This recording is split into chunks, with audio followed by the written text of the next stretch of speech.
You know, it's not easy to admit when you make mistakes.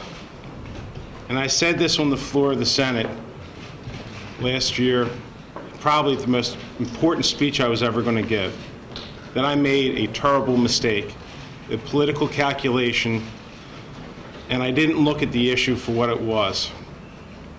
Marriage equality is not about religion, because there's exemptions for that. It's about civil rights. It's about everyone having the same rights to marry and to be happy and to make the choices, just like I made, just like a lot of us have made. I made a mistake, but I can tell you I'm going to fix that.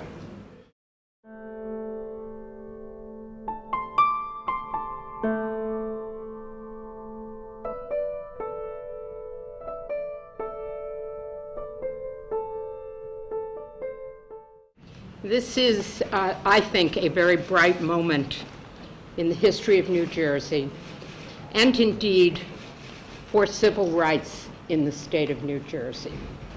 And the putting in tomorrow, officially, of the new Marriage Equality Act is a very proud day for me. Anybody who knows me knows that I don't give up on issues very easily. Some of them take longer than others.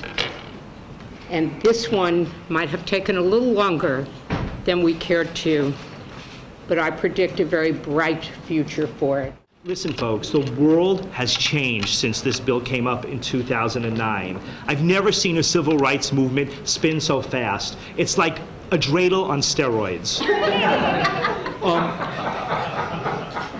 Okay, Pam Lampett from Cherry Hill gets that. So, listen, the world has changed. 35 million Americans now live in states with marriage equality. Marriage equality is not some sort of odd experiment anymore. It's civil unions that is the failed experiment. 35 million Americans live in states with marriage equality. Please, find me one couple who got divorced because their same-sex next-door neighbor got married. It doesn't work like that. Times have changed. I'm going to read a statement that I read on the floor of the Senate when we voted on the bill last session. It's from an email I got from Jennifer. Jennifer wrote to me, "So there's this man I know. He's 43 years old. He's always faced challenges in his life, born into poverty. He stepped into the role of father, brother, teacher, mentor, and friend for his 3 younger siblings. He went on to college and then business school without anyone's academic or financial help. Through my eyes, he is perfect. He is one of the most loving and generous men I have ever met. He is a great man. He is my brother, a man whom I love immensely. From the very bottom of my heart, thank you for fighting for his rights." Jennifer, we're going to continue to fight for his rights and the rights of every gay and lesbian couple to get married in the state of New Jersey. Thank you. As a pastor for 37 years, I share the same experience as Elder Kevin. I've presided at the marriage of hundreds of heterosexual couples.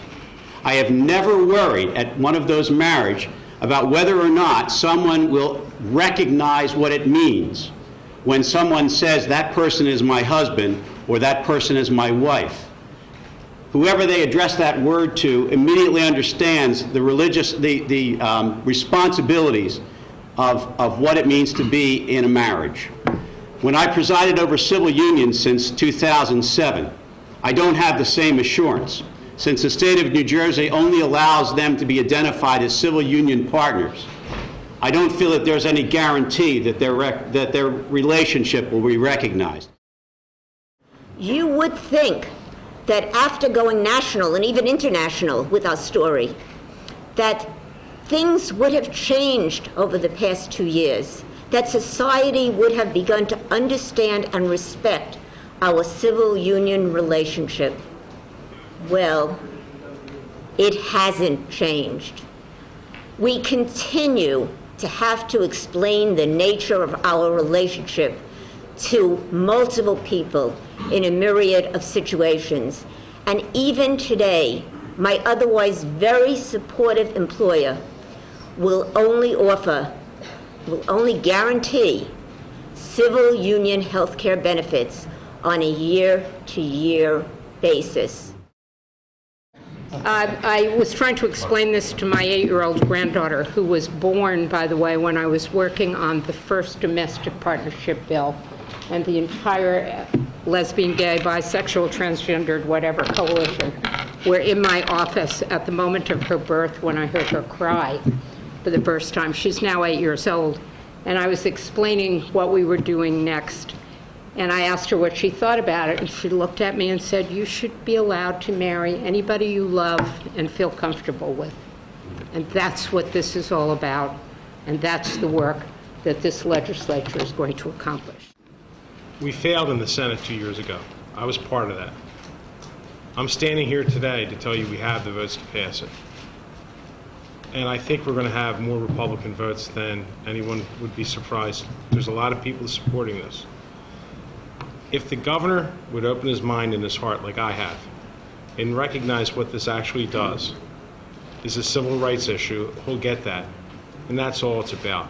We are not going to let this issue fail because of a religious argument. We're not. We're going to stay on the message. We're going to stay on what this issue is. And you know something? I can change. The governor can change. Others can change. So realize we had 14 votes last time. I'm telling you, we have at least 21 now, if not more. You know, I think we can get it done.